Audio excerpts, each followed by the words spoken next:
구독, 좋아요. 예, 1부 시작하겠습니다. 가장 중요한 현안을 가장 쉽고 가장 촌철살인으로 분석해 주시는 박상규 시사평론가님 나오셨습니다. 어서 오십시오. 감사합니다. 아이 뭐 우리 형편님이 또 과찬을 해주셔서 고맙습니다. 예. 네. 자, 이 문제부터 시작해 보죠. 김용범 실장의 이제 페이북 메시지와 발언, 이게 크게 논란이, 너무나 큰 충격으로 이제 사회적 논란이 되니까 이재명이 결국은 나섰는데, 이재명이 그거 초과 세수에 관한 국민 배당이지 초과 이윤에 관한 국민 배당이 아니다. 그거 그렇게 언론 보도한 거 가짜 뉴스다. 뭐 이런 식으로 입장을 밝혔어요. 바로 저 말이 이재명의 저 말이 개인 의견이 아니라는 거죠. 그러네요. 간단히 이제 전제를 놓고 가야 됩니다. 예. 왜 개인 의견이라고 했잖아요. 예. 이재명에 앞서 청와대가 그거 김용범 개인 의견일 뿐이라고 말을 해놓고 하루 만에 대통령이 저렇게 프로텍트 감싸기를 넘어서서 거의 김용범 호위무사처럼 얘기하느냐. 개인 의견이 아니라는 거죠. 김용범이 이재명 대신에 매를 맞았다. 사실은 내가 할 얘기를 다 해줬는데 왜 이렇게들 난리냐. 개인 의견 아니다. 대통령의 의견이다라는 반증이에요. 그리고 초과 이윤의 주장이 가짜 뉴스다. 어디를 읽어봐도 그게 가짜 뉴스라는 흔적이 없습니다. 그렇다면 블룸버그 통신을 비롯한 이 서방의 예. 아주 정통한 경제 신문 또 언론들 그리고 그 분석가들이 다 가짜 뉴스 유포자인가요? 이것도 그 사람들이 알면 이 어디 국제 기자협회 같은 데다 제소해야 될 얘기예요. 왜 그게 가짜 뉴스입니까? 일단 초과라는 말을 이제 이재명은 초과 이윤에 대해서만 이 초과 세수 그러니까 예. 초과 이익이 아니라 마치 초과 이익을 정부가 이재명 정권이 들어가서 나누자는 식으로 한 것이 가짜 뉴스다는 주장인데 누구나 그 뉴스를 처음에 김용범의 SNS 메시지 그리고 그 이후에 어떤 발언 이걸 다 종합해 보면 그렇게 느꼈기 때문에 시장이 그 난리를 친 것이고 블룸버그 통신에서도 드디어 이재명 정권이 한국 정부가 삼성전자와 SK 하이닉스의 반도체 이익을 나눠서 국민들에게 주자는 것이구나. 이렇게 해석을 했잖아요. 네네. 그러면 그 가짜 뉴스라고 하는 것의 주체는 어찌 보면 블룸버그도 들어가야 되고 세계적인 그 경제 분석가들 그리고 시장이 그렇게 받아들였잖아요. 그런데 왜 이재명이 이제 와서 김용범의 말은 초과 세수만 해당한다. 세금을 걷고 남는 부분을 나누자는 거다. 말이 다르잖아요. 네. 그러니까 저 심정은 이해가 돼요. 김용범이 혼자서 문매를 맞는 것 같고 뭔가 지금 주식이 출렁이고 오늘도 뭐 이렇게 증시를 보면 예. 삼성전자가 어제에 이어 오늘도 지금 반등을 주는데 또 하이닉스는 또 떨어지고 예. 이렇게 계속 불안해하고 지방선거를 앞두고 사실 이재명 정권 입장에서는 그나마 증시라도 계속 좋아야 지방선거까지 이제 20일도 채 안 남았어요. 뭐 사전선거 날짜까지 보면 20일도 안 남았으니까 초조합니다 지금. 그런데 이렇게까지 김용범의 말을 감싸고 나선 이유는 이 말은 김용범의 개인 의견이 아니라는 본인의 인증이에요. 예. 이건 개인 의견이 아니다. 그러니까 우리가 받아들일 때 그게 무슨 개인 의견이야. 그러니까 하루도 안 돼서 드러날 그런 주장을 청와대가 했었다. 그건 김용범의 개인 의견이 아니다라는 얘기입니다. 예. 그러면 지금 방금 이재명이 결과적으로 김용범을 감싸는 것으로부터 그게 김용범 개인의 실수나 개인의 의견이 아니라는 것을 오히려 증명해버렸다. 이렇게 이야기를 해주셨는데, 그러면 이런 메시지도 됩니까? 이제 앞서 그것을 전제한다면 그간의 경질 요구 이야기도 좀 있었잖아요. 그렇죠. 뭐 정치권도 있었고 네. 사회 안팎으로도 경질해야 될 저 정도 사건이면 경질해야 된다 했었는데, 그러면 공개적으로 이재명이 김용범은 경질하지 않는다. 뭐 이런 것에 대한 공개적 선언입니까? 아주 훌륭한 지적이세요. 그러니까 용범이는 데리고 간다. 왜냐하면 그 김용범은 아시다시피 몇 달 전부터 사실은 자꾸 전남 지사 그게 이제 통합시장으로 해서 광주와 합쳐진 뒤에는 더 그런 얘기를 자주 했었죠. 네. 그런데 청와대 내부에서 어쨌든 이재명이 나가지 말라고 한 거 아니겠어요? 하정우는 처음에는 작업 들어와도 넘어가지 말라고 했다가 내준 것이고 그러나 김용범 보고는 당신 물론 전남 무안 출신이고 하니까 청와대 정책실장까지 지냈으니까 나가기만 하면 명심 이렇게 팔아서 무조건 되겠죠라고 생각을 했겠죠 본인도. 그런데 이재명이 막은 거죠. 좀 더 내 곁에 있어서 내 이 경제 정책을 도와라. 이렇게 되니까 책임감이 안 생겼겠어요. 예. 붙잡았으니까 본인이야 김용범이야 할 거 다 했다고 생각하죠.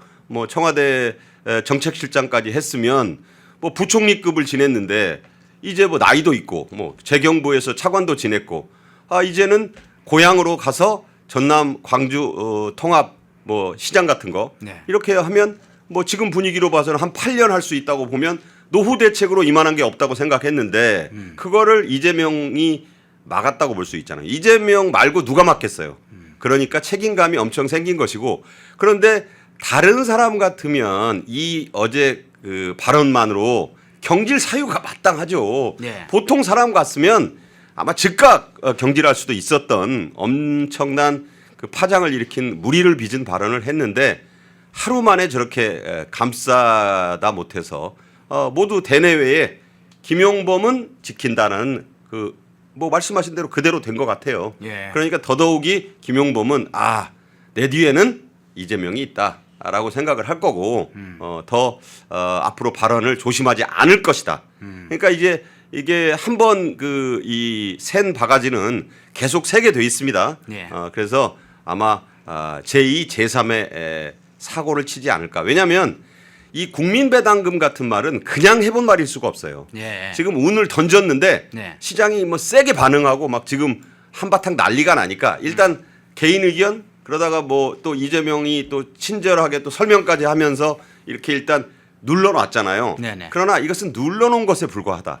언제든지 진의 그 속뜻은 삼성전자와 SK 하이닉스의 막대한 이익에 대한 세금만으로 부족해서 더 거기서 이재명 정권이 이 몫을 가져다가 자기네들의 이 포퓰리즘의 그 정책에 쓸 때는 많을 거 아니에요.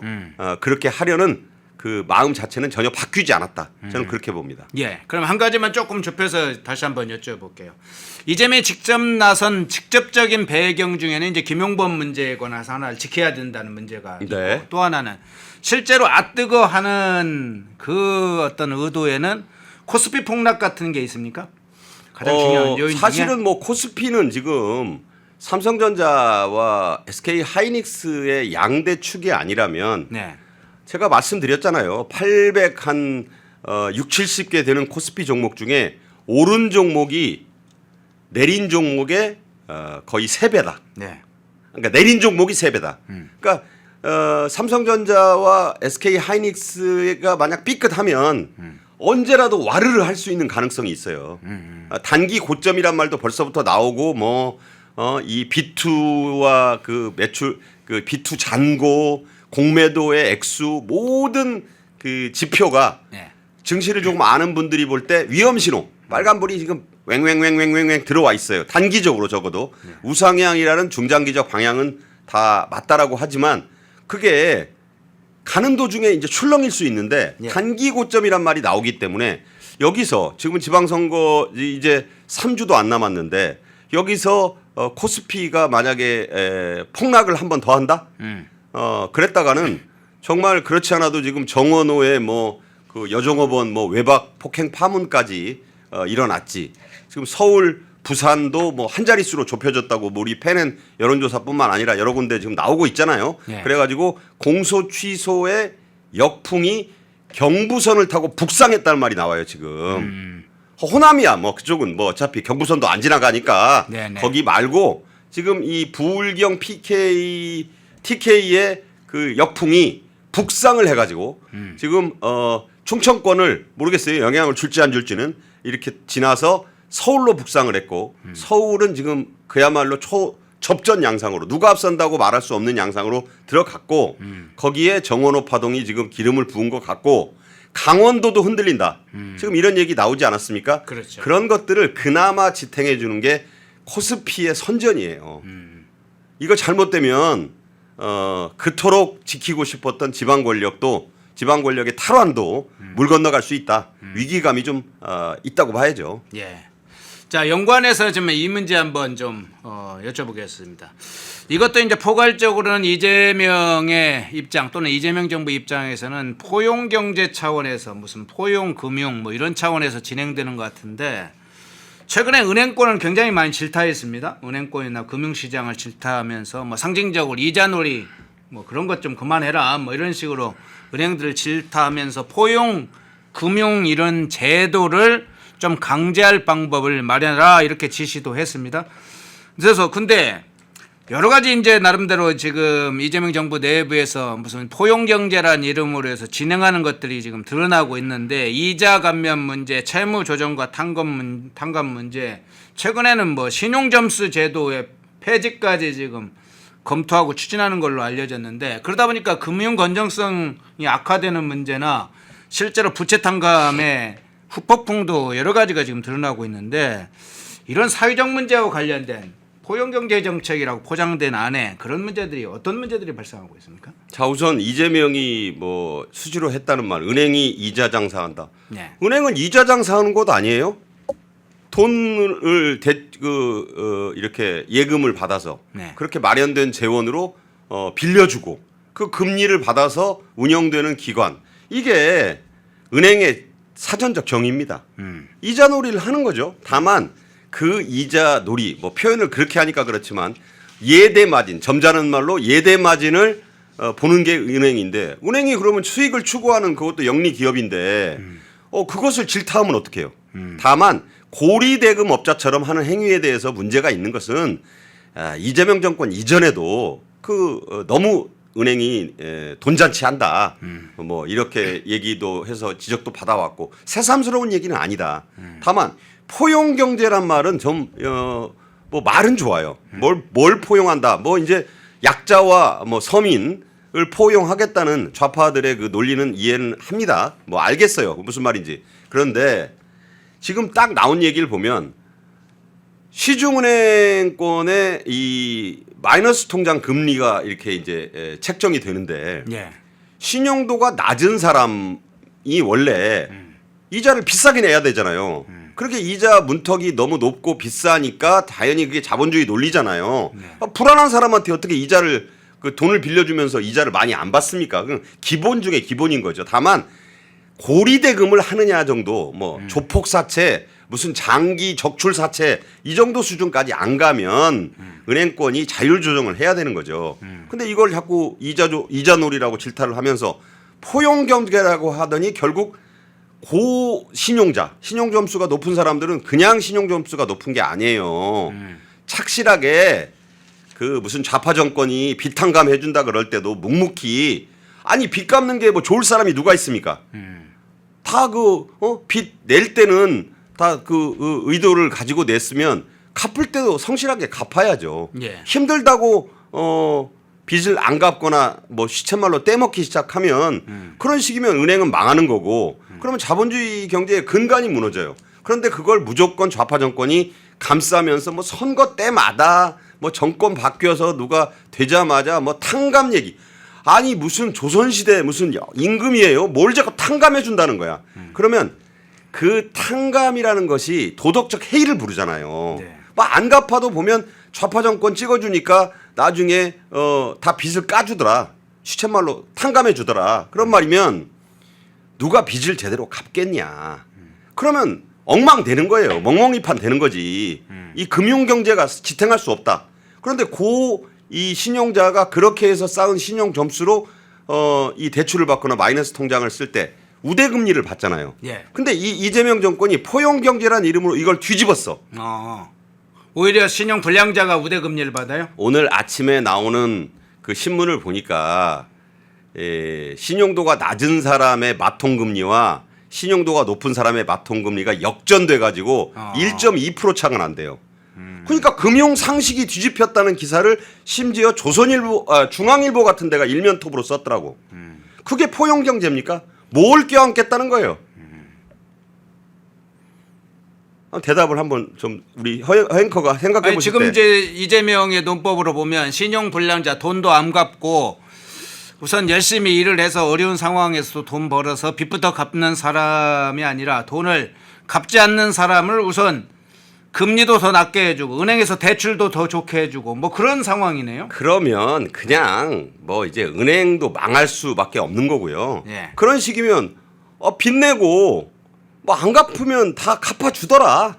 뭐 고유가 지원금만 주는 게 아니라 빚도 갚아주더라. 그걸 포용이라고 한다면 우리가 포용이란 말을 잘못 쓰고 있는 것 아닌가? 좌파들의 사전에 있는 포용은 그런 겁니까? 제가 볼 때 포용 경제는 이렇게 하면 안 된다. 반도체 초과 이윤 어떻게 나눌 것인가? 저게 참여연대 지금 아까 앞선 주제에 관련인데 아니 왜 초과 이윤을 참여연대가 나누는 좌담회를 해요? 예. 아니 참여연대가 도대체 삼성전자, SK 하이닉스의 반도체 초과 이윤에 대해서 무슨 할 말이 있는 집단입니까? 뭘 나누겠다는 거예요? 뭐 기여했어요?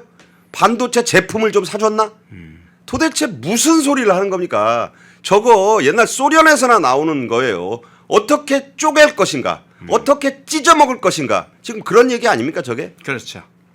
어떻게 뺏어먹을 것에 관해서만 굉장히 익숙한 참여연대는 사실은 여러 방식으로 공격에서 앞에서 공격하고 뒤에서 챙겨먹고 이런 게 아주 익숙한 그런 건데 저 지금 나왔습니다만 초과 이윤에 대해서 본격적으로 사회적 뭐 논쟁을 붙여보겠다. 참여연대가 이야기 시작했습니다. 반도체 초과 이윤 20일에 저 좌담회를 한다고 그러는데 지금 김용범의 발언 이후로 본격화되고 있습니다. 그 장면도 한번 같이 마침 참여연대 좌담회가 예정돼 있어서 그 이미지까지 한번 보여드렸고요. 주제를 좀 바꿔서 나무 피격 사건과 관련해서 한번 좀 넘어가서 살펴보겠습니다. 조희연 외교부 장관이 한 얘기가 마침 세간의 주목을 받았어요. 이거 말하는 내용에 따라서 해석에 따라서는 상당히 좀 여러 논란을 일으키는 내용인데 조희연 외교부 장관이 뭐라고 했는지 한번 볼까요? 예, 나무 타격 주체, 즉 나무호를 공격한 주체를 특정할 수 없다 이러면서 이란만 해도 여러 가지가 있다. 이란 민병대도 있을 수 있다. 이런 식으로 좀 발언을 했습니다. 어떻게 보세요? 자, 드디어 이제 이재명 정권이 미상과 미지에서 UFO를 건너서 민병대로 간 거예요. 네. 제가 왜 이런 말씀을 드리냐면 이제 UFO 소리는 안 합니다. 미상, 미지의 영역이란 말은 더 이상 하기 어렵게 됐죠. 일단은 외부 비행체의 공격이 드러난 거예요. 여기에 대해서 이제 외교부 장관 조현도 그렇고 안보실장 위성락도 그렇고 이재명 정권의 안보 뭐 외교 당국자들이 외부 비행체는 인정을 해야 될 것 같다. 그러니까 이제 UFO는 아니에요. 뭐 미상 미지는 아니다. 그러면 이제 뭘로 가야 되느냐? 이게 이제 드론인지 미사일인지는 좀 아직 특정할 수 없다. 뭐 위성락도 그렇게 얘기합니다. 그러니까 자 그러면 주체가 어디냐? 그럼 드론을 날릴 수 있는 나라. 그러면 뭐 그 UAE 인근 해역에 있던 관련자로서는 그 근처에 있던 뭐 이제 UAE가 있겠죠. 네. 그 다음에 이제 이란의 그 벌떼, 모기떼 같은 고속종에서 왔다 갔다 하는 그 샤헤드를 날리거나 아니면 나스르 같은 그 미사일을 쏠 수 있는 이란 혁명 이슬람 수비대. 그 다음에 미국. 그러니까 김용민은 미국의 소행일 가능성이 있지 않아요?라고 김태영이라는 좌파 패널을 불러다 놓고 얘기하니까 뭐 둘이 맞장구 치고 어제 제가 그걸 안 볼래서 본 게 아니라 봤더니 정말 가관이더라고요. 예. 아무 증거도 하나 안 내놓고 겨자씨 얘기도 했는데 뭐 증거 원래 없이 그냥 그렇게 주장을 하면 뭐 보니까 좋아요 뭐 댓글이 엄청나게 달렸더라고. 그러니까 예. 뭐냐면 좌파들은 김용민하고 김태영이라는 사람이 그 미군 소행이라고 미국 소행일 거라고 얘기 몰아가는 거를 너무너무 제가 보니까 김용민이 그러잖아요. 저도 그렇게 생각했어요. 야 소름이 쫙 끼치더라고요. 그거를 그렇게 열광적으로 좌파들이 보고 있다는 것은 현재 나무호 타격 주체를 이란이라고 지금 생각 안 하는 거예요. 근데 이제 이란으로 모든 게 초점이 맞춰지고 있으니까 급기야 이제 조현이 뭐라 그럽니까? 이란에도 여러 가지가 있다. 참, 나 그러면 한국에도 여러 가지가 있죠. 예. 어? 미국에도 여러 가지가 있을 거예요. 예. 말을 어떻게 저렇게 합니까? 이란만 해도 여럿이다. 자, 이렇게 하는 얘기는 이란 정부가 있을 것이고 정부군이 있어요. 그러니까 이 정부군은 한 50만 뭐 30만 정도 된다고 알려져 있잖아요. 그다음에 이제 혁명수비대 한 19만에서 20만. 그다음에 많은 게 이제 50만의 바시즈 민병대인데 민병대 가능성도 있다. 밀리셔라고 그럽니다. 영어로. 왜 민병대라고 그랬냐면 그거는 군도 아니고 민간인도 아니고 애매모호한 약간 깡패 집단 비슷한 거예요. 무기든 깡패들. 뭐 이러니까 민병대라고 그걸 치환해서 밀으면 이란이 빠져나갈 수 있다고 본 거죠. 이란 정부가. 이란 정부 차원에서 한 건 아니다 이런 식으로 빠져나가는 바로 거예요. 그거죠. 그러니까 민병대라고 해버리면 이란은 이란인데 이란도 뭐 사투리로 이런 말 있잖아요. 여럿질이요. 전라도에서 그런 말 씁니다. 저도 뭐 호남 출신이니까 그 여럿질이라는 소리예요. 저게. 그 중에 민병대라고 해놓으면 지금 이재명 정권이 직접 맞닥뜨리고 있는 이란의 이 혁명수비대 강경파들 입장에서는 네. 마음에 들죠. 한국 외교부 장관이 민병대라고 했다면서 야 사람이 똑똑해. 우리하고 뭔가 앞으로도 논의를 좀 할 만한 사람이야라고 인정받을 수 있는 발언이잖아요. 타격 주체의 특정이 어렵다면서 잔해를 지금 한국으로 가져오겠다고 아마 가져오겠죠. 어제 그런 말 나왔으니까. 예. 그 외교 행랑인지 뭔지 해서 이제 가져오면 그거 분석한다고 또 전문가들 불러들인대요. 예. 거기 간 사람들도 전문가인데 또 뭐 전문가들 교수 뭐 관변 학자들 뭐 다 모으겠죠. 그러면서 이제 그 잔해가 뭐 드론이야 뭐 미사일 조각이야 하고 이제 갑론을박할 거고 그러다 보면 시간 가는 거예요. 그러면서 외교부 장관이 가이드라인을 주잖아요. 이란만 해도 여럿이다. 그중에 민병대 가능성도 있다. 이란 정부 아닐 거라고 한 말을 강력히 시사하는 거예요. 그렇군요. 이란 정부가 아니게 이란 정부에게 지금 면죄분을 주는 발언이다. 왜 저럽니까? 왜 단정을 해요? 예단하지 말라며. 무슨 뭐 급한 일만 생기면 미리 단정하지 마라. 그 예단이란 말, 예단이라는 건 혼수에 쓰는 말이에요. 제가 농담처럼 얘기하지만 예단하지 말라면서 왜 예단을 합니까? 저는 민병대를 딱 그 조현이 얘기하는 순간 이게 이재명 정권의 뜻이구나. 그러니까 미국일 가능성은 좌파 이 SNS나 유튜브 하는 사람들이 흘리고 천안함 때 비슷하죠. 그다음에 공식 라인에서는 이란 정부군이나 이슬람 혁명 수비대는 아닌 것 같아요. 민병대의 독자 행동 아주 교묘합니다. 민병대는 50만 명이나 돼서 통제가 안 돼요. 미안합니다. I'm sorry. 이래버리면 끝인 것이 민병대예요. 민병대는 잡기도 애매해. 뭐 무기든 깡패들이라 그랬잖아요. 그러니까 이 깡패나 양아치들은 잡기도 어렵다. 그런 점에서 저 발언은 대단히 예단을 갖고 얘기하면서 이란에 빠져나갈 구멍을 주는 발언이 아닌가 저는 그렇게 지적합니다. 그런데 지금 이제 공격 주체에 관해서 이야기를 하셨습니다만 이제 무기와 관련된 부분도 여러 가지 의혹이 됩니다. 본래 8일경부터 조사 감식이 시작됐다고 지금 알려져 있는데 정부가 이제 공적으로 발표한 건 7명 또는 8명 정도의 전문가를 파견했다. 뭐 해양안전심판원 소속의 조사관 3명하고 소방청 소속의 감식 전문가 4명을 보냈다. 합동조사단 이렇게 보냈다 그랬는데 추가적인 내용이 나왔습니다. 그 강대식 의원에 의해서 발언한 공개적으로 밝힌 건데 그것 좀 띄워놔 주세요. 예.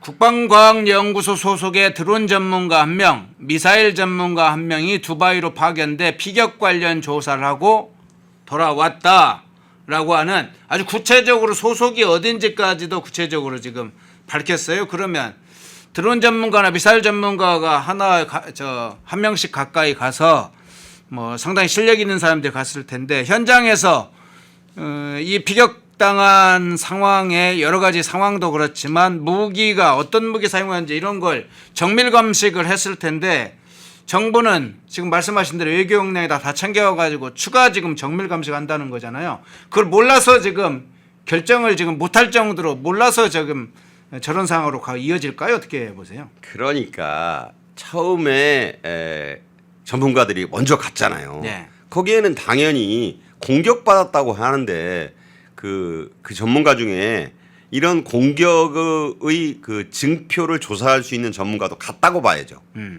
당연한 거 아니에요? 그래서 무려 나흘간 조사를 했습니다.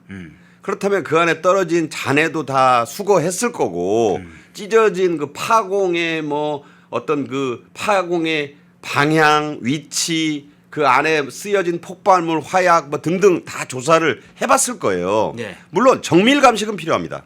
거기에 쓰여진 여러 가지 이제 폭약도 좀 조사를 해봐야 되고, 다만 그 잔에 떨어진 것은 물리적으로 눈에 보이는 것들이기 때문에 그렇게 오래 걸리지 않는다.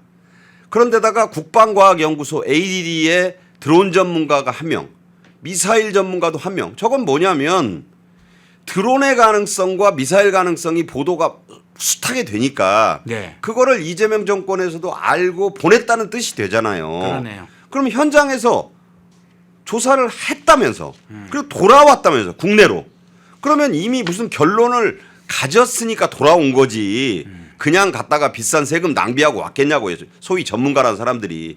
그렇다면 그 현장에서도 이재명 정권의 이 뭐 안보실이 됐든 국방부가 됐든 뭐 어디 관련 당국 부처에 보고했을 거고. 예. 그러면 내용이 어느 정도 나왔다고 봐야 상식이잖아요. 네. 그럼 최소한 거기 떨어진, 아니 그 우크라이나 전쟁 때도 그렇고 무슨 이스라엘 그 하마스 전쟁 때도 그렇고 북한제 무기 나온 거 금방 나와요. 미사일 조각 무슨 뭐 그 한글 표식 일련 번호 안 나왔겠냐고. 샤헤드 136인지 나스르인지 아니면 정말 그게 미제 무기라면 뭐 만약에 그게 미제 비슷한 거였다면 지금 난리 났을 거예요. 김용민한테 주든지 해가지고 야 그거 US 메이드 인 USA 나왔어 할 텐데 뭔가 깨름칙한 게 나왔다고 봐야죠. 그 깨름칙이라는 것은 이란의 이슬람 혁명 수비대의 무기이거나 중국계 들어갔다. 중국계. 중국의 부품이든 네. 중국 것이, 아까 뭐 여러 것이 있다면서요. 중국 것이 있다. 근데 하필 미중 정상회담이 지금 오늘 시작되잖아요. 네네. 이 분위기에서 이란 문제도 지금 주요 이란 그 사태도 주요 테이블 위에 올라간다는데 여기서 한국 배를 공격한 게 그 잔해 속에서 이란의 뭐 그 어떤 소행이라거나 또 뭐 중국의 그림자나 뭐 자취가 발견이 된다. 얼마나 곤혹스러웠겠어요. 시진핑의 입장에서는 트럼프 대통령한테 완전히 한 방 먹을 소재잖아요. 네네. 그걸 이재명 정권 입으로 밝힌다? 있을 수 없다고 보는 거예요. 그래서 시간을 자꾸 끄는 거예요.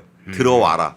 그럼 저 들어오는 사람들이 잔해를 가지고 들어오는지 잔해는 따로 오는지 아무것도 제대로 발표를 안 하잖아요. 그냥 수주일 걸린다. 수주일이면 지방선거 전으로 한참 들어갈 거고 미중 정상회담도 끝나 있을 거고 유야무야. 우리나라 사람들 그렇게 오래 기억을 안 해요. 언론들이 안 쓰기 시작하면 사흘이면 딴 소식으로 덮는다. 그런 생각까지 해봅니다. 예. 참 이란 정부를 인정하고 싶지 않으니까 다양하고 여러 방식의 교묘한 작전과 방법이 동원된군요. 이재명 정부 참 북한도 모자라 중국도 모자라서 이제는 이란까지 감싸느라고 참 포용 정부 하느라고 애쓰는 뭐 정권인 것 같습니다. 거기도 포용이네요. 그러니까 예, 뭐 이게 그러네. 감싸 안을 때가 너무 많아. 그러니까요. 이 품이 예. 뭐 태평양만 해야 돼요. 네. 네.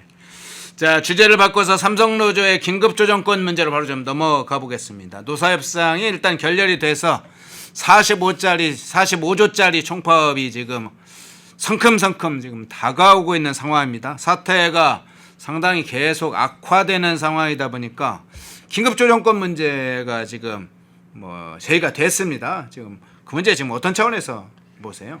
긴급 조정권을 발동해 마땅하지요. 예.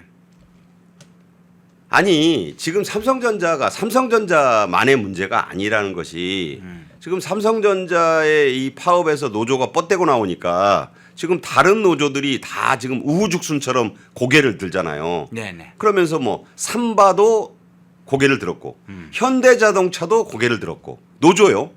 카카오도 뭐 영업이익 나눠먹기 판이에요 지금.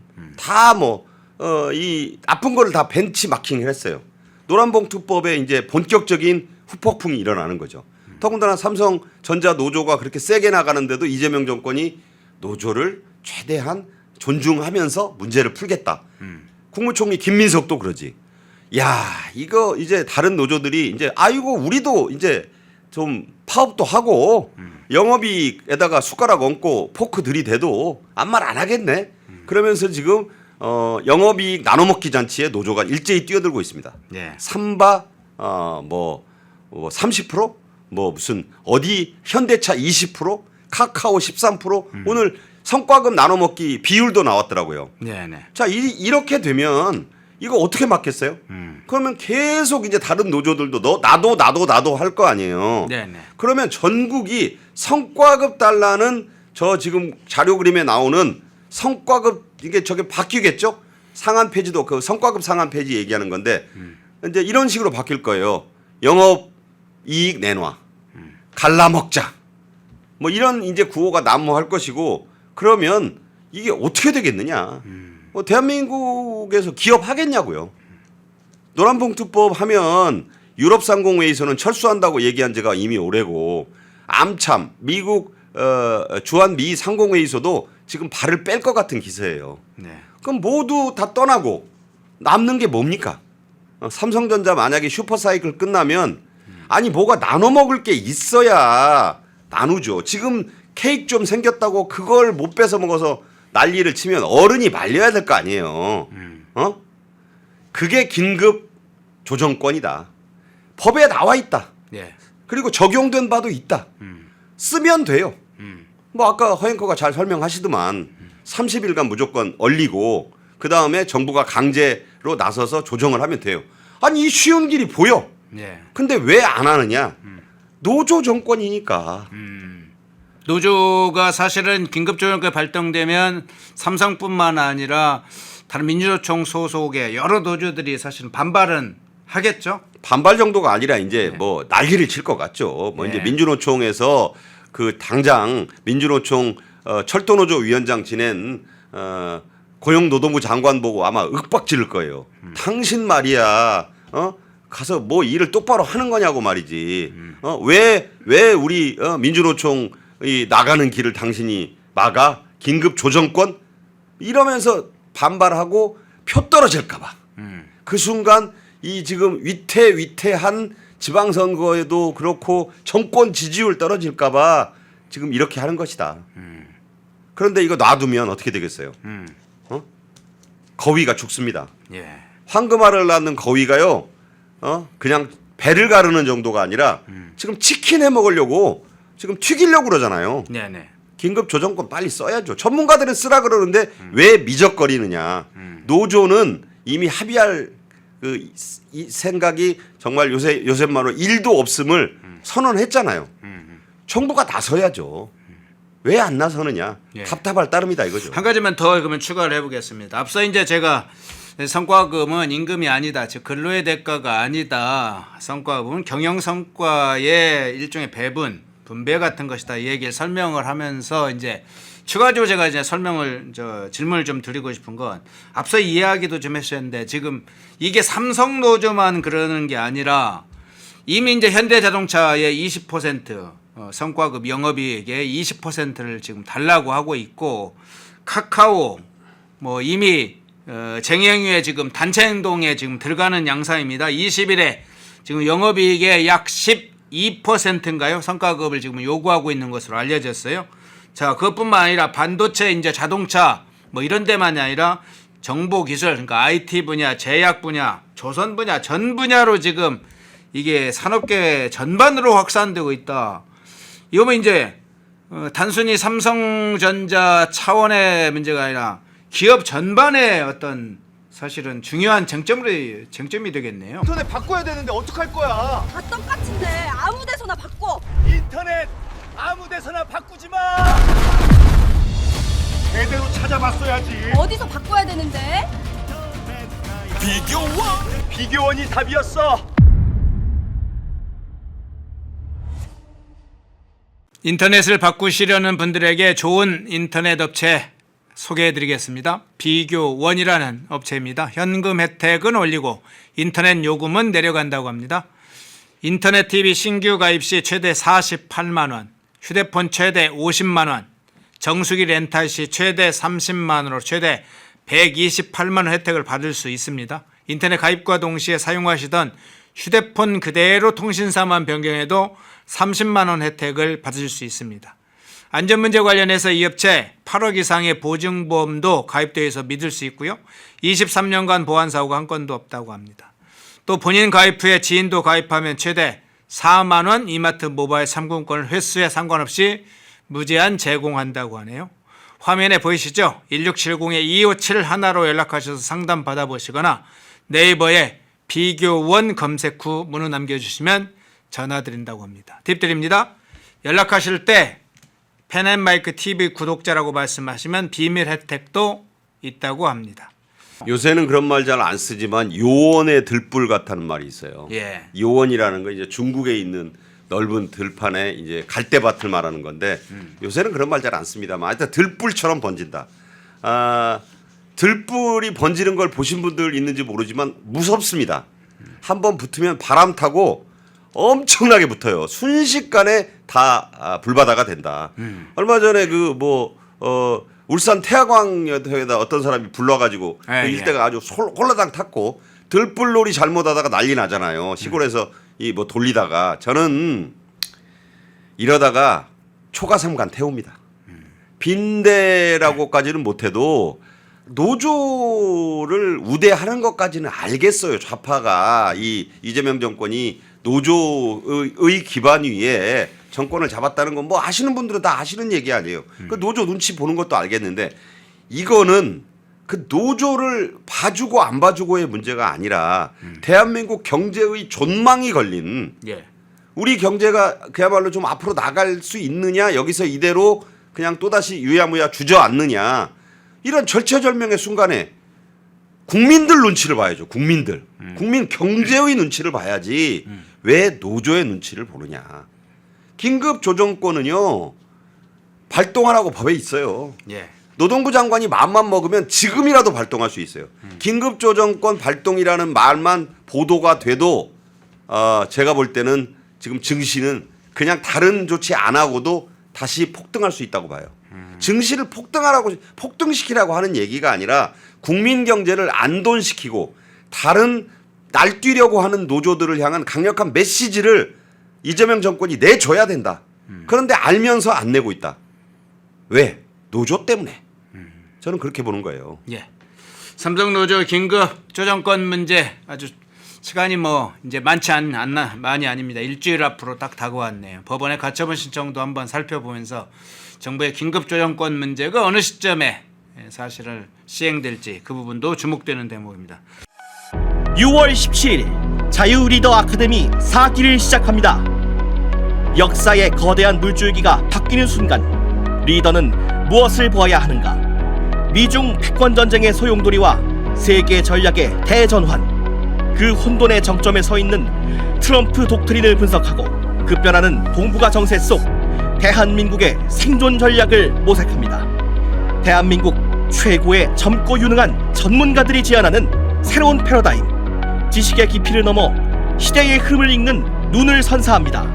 6월 17일 개강 자유리더 아카데미 제4기 대한민국의 내일을 준비하는 당신을 초대합니다. 흐름을 읽으면 돈이 보인다. 펜앤 경제TV 월화수목금 오후 4시 라이브 4 경제의 핵심만 쏙쏙 경제픽설 주식시장을 읽는 눈 머니인사이트 투자의 맥을 한방에 박상규의 투맥 글로벌 투자 시그널 세계를 보는 눈 기업가 정신의 재발견 기업가 열전 영웅시대 당신의 통찰이 수익이 되는 시간 라이브 4 매일 오후 4시에 라이브로 뵙겠습니다. 요즘 혈당이나 혈압, 혈행 때문에 뭐 하나라도 챙겨 먹어야 되는데 하고 걱정하시는 분들 많으실 텐데요. 지금 제가 소개해드린 제품 주목하시면 좋을 것 같습니다. 동국제약에서 나온 혈통파인 적송유는요, 예로부터 동의보감에 기록된 원료 붉은 소나무에서 나온 적송유를 채취해서 오일로 농축한 다음 그득그득 담아낸 그런 제품입니다. 적송유는요, 혈당 관리에 도움을 주고요, 혈행 개선, 심지어는 콜레스테롤 개선까지 도움을 줄 수 있으니까 이 모든 것을 한꺼번에 챙겨갈 수 있는 최고의 건강관리식품이라고 할 수 있는데요. 여기에 식후 혈당 관리에 도움을 줄 수 있다고 하는 바나나잎 추출물, 유해산소로부터 세포를 보호할 수 있다고 하는 비타민 E까지 포함되어 있으니까 혈당, 혈행은 물론이고 면역력과 노화 관리까지 한 번에 챙겨가실 수 있습니다. 장용성 캡슐이라서요, 일단 작기 때문에 목 넘김에도 편하고 또 위에서 장까지 가는 녹지 않기 때문에 속도 편안하게 더부룩하지 않게 드실 수 있다는 게 큰 장점입니다. 지금 저희 펜앤마이크TV 구독자 전용으로 1+1 행사를 진행하고 있습니다. 아래 띄운 전화번호로 상담하시는 거 잊지 말아 주시고요. 건강은요, 가장 젊을 때, 가장 건강할 때 챙겨야 되는 거 알고 계시죠? 혈당, 혈행, 면역력 관리까지 한 번에 챙기고 싶으시다 하시는 분들은 1522-1331, 1522-1331로 전화 주시면 도와드리겠습니다.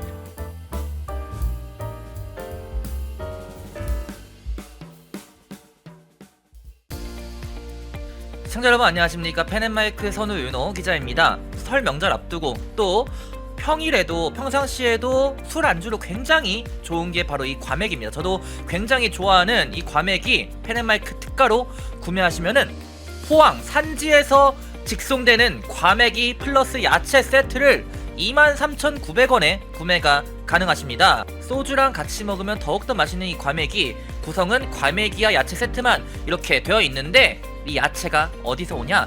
당일 새벽에 옵니다. 그래서 정말 신선하고 특히나 포항 산지에서 나오는 이 과메기는 그 어느 과메기보다도 꾸덕하고 쫄깃하고 고소합니다. 저도 방금 먹어봤는데 너무나 맛있었던 이 과메기 펜앤마이크 특가로 구매하시면은 23,900원에 구매가 가능하시니까 우측 카드에 나와있는 1522-1331 1522-1331 전화 주시면은 간편하게 문의 및 구매 가능하시니까 많은 관심 부탁드리도록 하겠습니다.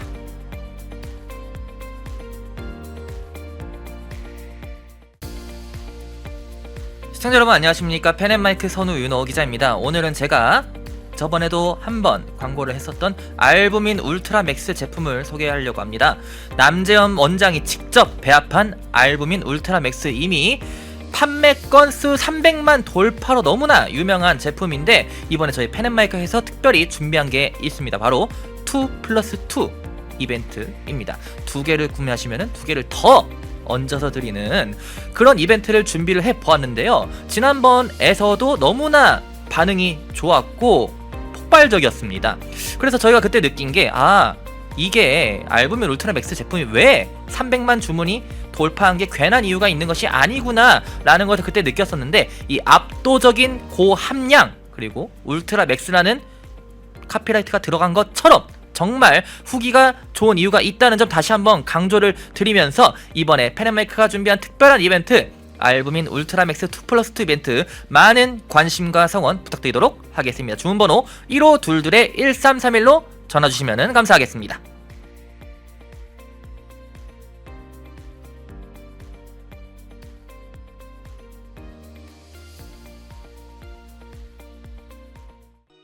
펜앤마이크에서 추천하는 영상도 보고 가세요. 다른 영상도 즐기시려면 구독 버튼을 꼭 눌러주세요.